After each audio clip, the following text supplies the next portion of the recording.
Hello everybody, welcome to BitNote again with David Collins. We'll be playing video game music and talking about the games they're from. We've got some good tunes lined up, so I hope you enjoy.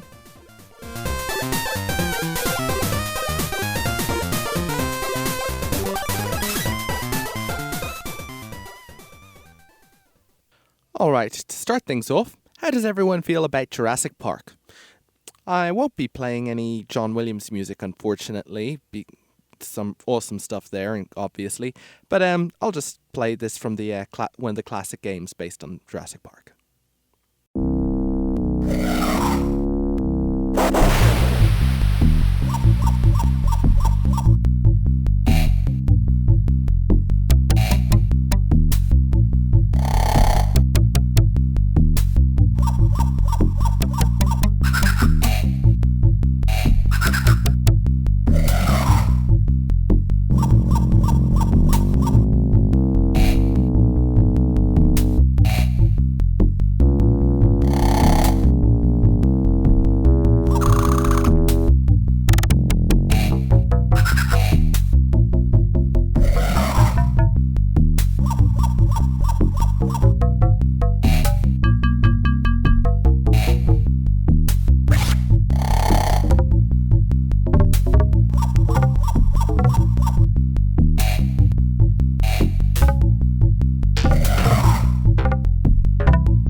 So, what you were hearing there was the intro theme to Jurassic Park, released on the Sega Mega Drive, and that was originally composed by Sam Powell in the game Jurassic Park, developed by Blue Sky Software.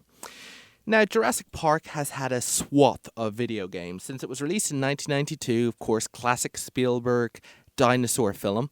Something about people's fascination with dinosaurs, probably spurred mostly by that film, just made sure that it was always just some really interesting game subject for them. So when Jurassic Park first came out, you know, at the very end of the credits, you'd see all these things about Jurassic Park is now available in video game form. And indeed, there were a variety of games released just called Jurassic Park. And then, of course, with the movie sequels, even more games came out. So, I mean, there's actually quite a variety of Jurassic Park movies out there. There's Jurassic Park Operation Genesis, which is basically about you're basically manage Jurassic Park. That's your mission.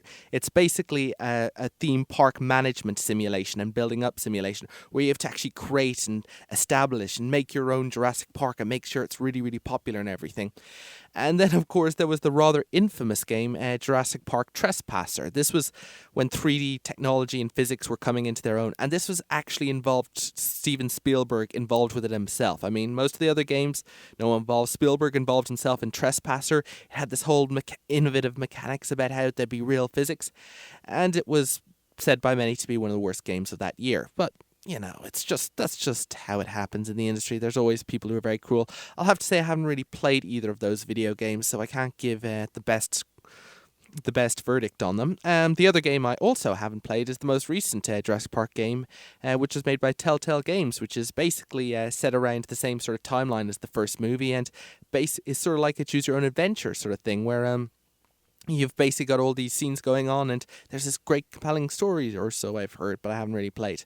But the game I'm talking about here is the one developed by Blue Sky and on the Sega Mega Drive. There was a Rampage edition that followed it, but this was the classic thing.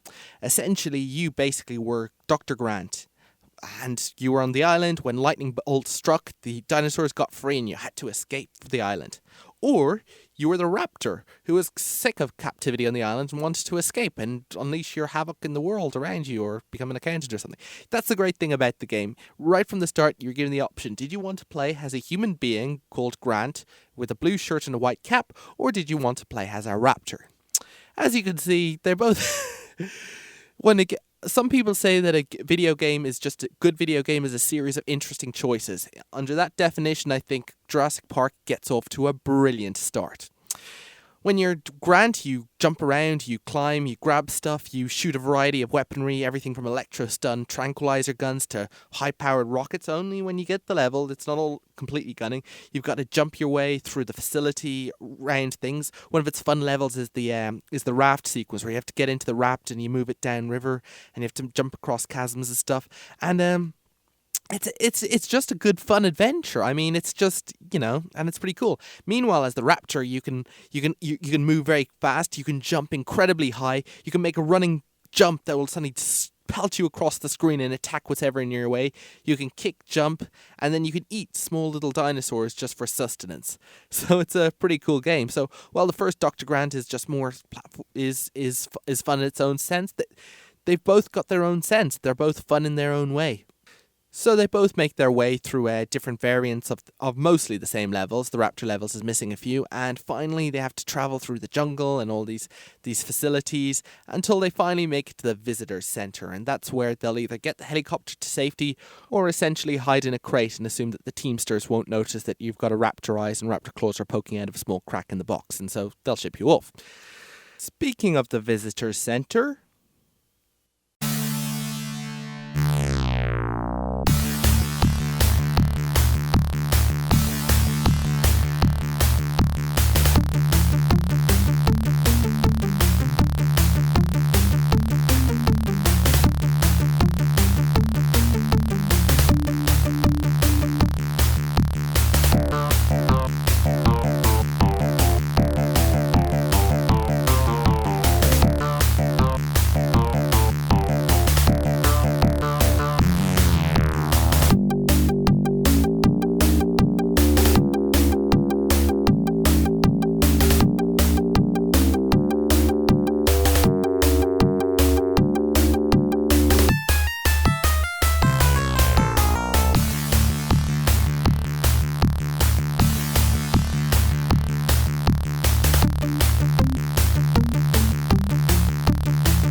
So that music there was from the Visitor Center of Jurassic Park. It's actually kind of funny in that Visitors, the last level of the game. If you play as Grant, you deal against with the Raptors as the final boss, and if you're a Raptor, you deal with Grant as the final boss. It was almost impossible, I found, to defeat either of those bosses until I discovered there was a text that scrolled at the beginning of that level, the Visitors Center level, and in both cases there was a cryptic clue among the text that told you, or at least gave you guidance on how to beat the boss in a slightly unobvious way. I just really liked noticing that. But yes, as we all know, Jurassic Park was succeeded by Jurassic Park The Lost World, or The Lost World Jurassic Park, whichever way around it goes. The Sega Mega Drive also got a port of that game, although this was developed by a completely different studio called Appaloosa Interactive. And speaking of Appaloosa Interactive, yep, you see, they also created Echo the Dolphin, Defender of the Future, and all the other Echo games. Yes, that's the music of the game that I'm going to play next. Because, as you see, I've actually managed to see from one video game to the other. This is normally so incredibly awkward. I just stop talking about one game and then randomly start about the other one. But there, if you noticed it, I used a huge amount of professionalism. I created a nice narrative from one game to the other, because... Jurassic Park Lost World game, Appaloosa Interactive, and Echo the Dolphin. Yeah, maybe I should just play some Echo music now. From Defender of the Future.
And that was Perils of the Coral Reef from Echo the Dolphin, Defender of the Future. It was composed by Tim Folan and it's developed by Appaloosa Interactive. Defender of the Future was released for the Sega Dreamcast in 2000. As you can guess, it was based on the classic Echo the Dolphin series, Echo 1 and 2, which was released in the early 90s for the Mega Drive, but and also got released on a few other Sega platforms. But but this game just completely takes a new break and starts something pretty much of its own. It's kind of unfortunate for some fans if you're really following and wonder what happens to Echo at the end of Echo the Dolphin 2, but at the same time, I mean, it was just this game is so true to the original games, in my opinion. You're a dolphin. You're swimming through the sea and you've got mysterious aliens that are threatening your planet in some way. You see some great many sights as you go on your journey. You see some of the beauties of the ocean floor, the creatures that lie within it, and then you see some otherworldly stuff as in various ways the influence of the aliens make themselves known. The storyline of this game actually even has which was kind of unusual at the time, actually had an actual novelist write out some story for the game, but the story is kept pretty at a minimum, and most of the time you're just swimming under the sea and chatting to fish, using your sonar and getting turtles to follow you and looking through some beautifully rendered scene area, and it's just a great experience, really. That's one of the great things about this game. It just really makes you feel like you're in a different place. The game would occasionally challenge you, though, and sometimes it would challenge you a fair bit. Oftentimes your environment, while beautiful or twisted or very visually stunning, would often have some very logic or twisted sort of logic that you must figure out in order to progress through the level. It wasn't that hard. There were often these glyphs that if you sang to, they give you cryptic messages about what to do next, but in all, it was just, I managed to work my way through it, and it was just a beautiful game. I think I'll play another song from the game now.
These are beautiful tracks. It's kind of fun controlling Echo. I mean, he's a dolphin. You swim around, you can jump out of the water, spin around, charge, race and everything, and use your echolocation to see the surrounding world. And the music of the game is also really beautiful. Tim Follin did a great job. If you'd like to listen to yourself, I actually got them from a site called Caverns of Hope, which is a fan site. Now, normally I don't talk about sites that make certain game tracks available for free, but apparently even Tim Follin himself knows about this website. So, yeah, Caverns of Hope. It's an Echo the Dolphin fan site. And I believe they've got they've got some great Echo the Dolphin music. The game isn't all serene, though. You see, part of this storyline involves aliens going back in time to changing the timeline, and while you can correct it, you only do it in a piecemeal fashion throughout the game, resulting in several new realities or worlds being created, populated by, in cases where dolphins evolved only without certain attributes. Sometimes what can result is very menacing, where you've almost got like dolphin police states, or times when the world has become so polluted it's literally dying. It sounds a bit heavy-handed, like a nature message, but when you're dealing with the beauty of nature, I suppose it's inevitable when we realise what risks we take when we damage it in some ways. The music track I just played was from Hanging Waters. It's beautiful, basically where the dolphins have tried to create their own civilization in the sky, and essentially they're gigantic floating tubes of water stretching through the air that you travel in, basically going through a skyway. The idea was inspired by Echo 2 Tides of Time, which did something else, but just completely differently. But for now, with Echo Dolphin Defender of the Future, it was all in full 3D. You moved back and forth in all sorts of ways. Unfortunately, the world, in which case, like I said, the dolphins have become a totalitarian society, and you have to try to deal with the people. This is one of the more haunting tracks from the game, in dealing with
That's some pretty tense music from pretty tense boss fight. But I think I'll finish up with some more quiet, relaxed music from the credits of this game. I just think that this soundtrack is so beautiful and it just makes you pause for a moment. Sometimes we all get a little stressed out, but sometimes it's just easy just to sit still and listen to the beauty around us. This has been David Collins with BitNote, playing some great music from Echo the Dolphin, Defender of the Future. Thank you for listening.